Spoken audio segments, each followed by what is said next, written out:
Hey everyone, we've got a massive NFL update today, including major signings, Aaron Rodgers visiting the Steelers, and an insane potential multi-billion-dollar deal that could shake up how we watch football.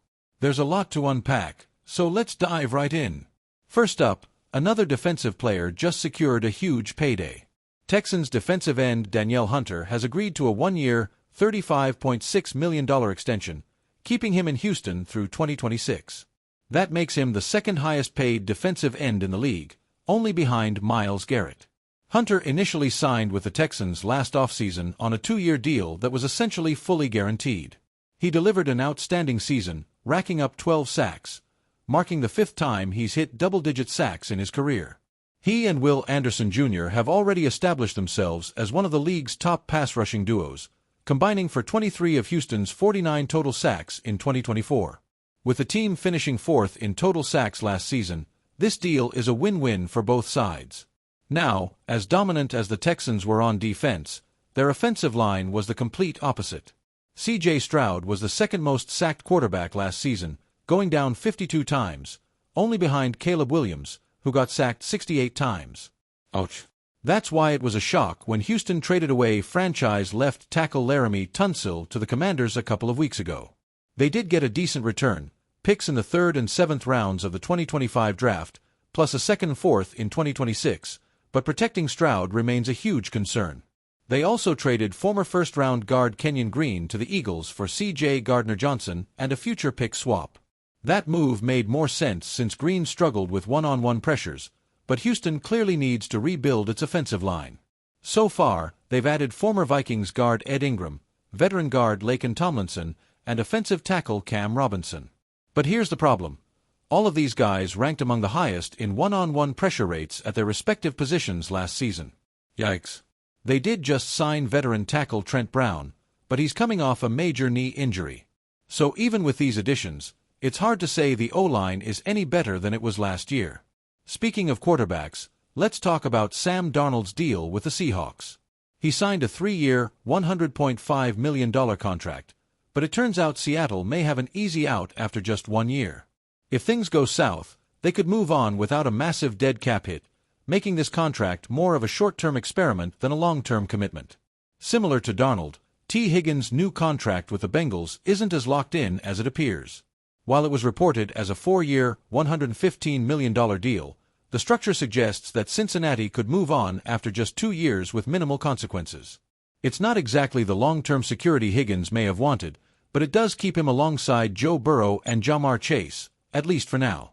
Now, let's talk about Stefon Diggs, who's still a free agent. The 31-year-old wide receiver is coming off an ACL tear, but before the injury, he was highly productive with the Texans, racking up 47 catches for nearly 500 yards and 3 touchdowns in just 8 games.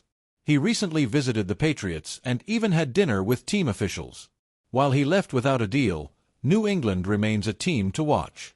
They desperately need a true number 1 receiver, considering their leading pass catcher last season was tight end Hunter Henry, who only had 674 yards.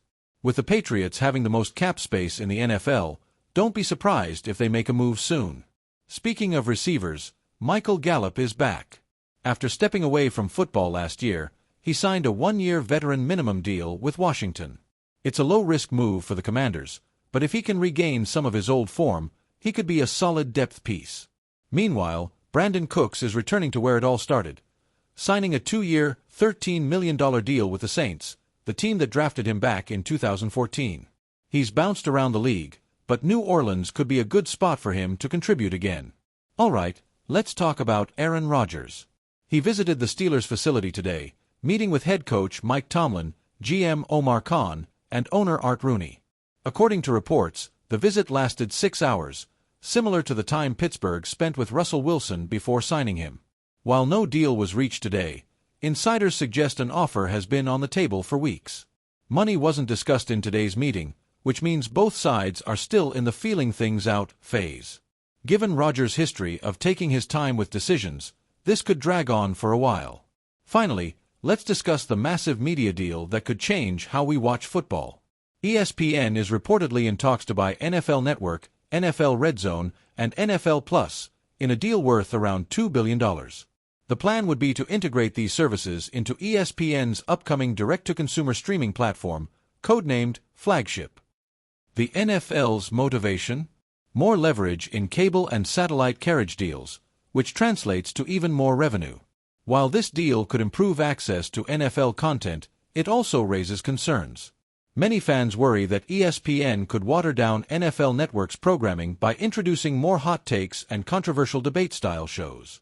There are also questions about how this would impact NFL insiders like Ian Rappaport, Mike Garafolo, and Tom Pelissero, who currently work for NFL Network.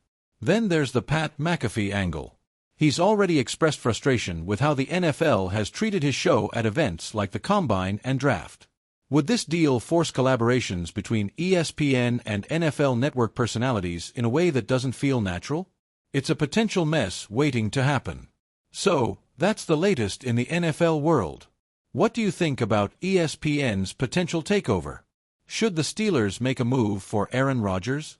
And do you trust the Texans' O-line rebuild? Let me know in the comments. Don't forget to like, subscribe, and hit that notification bell so you never miss an update. Thanks for watching, and I'll catch you in the next one.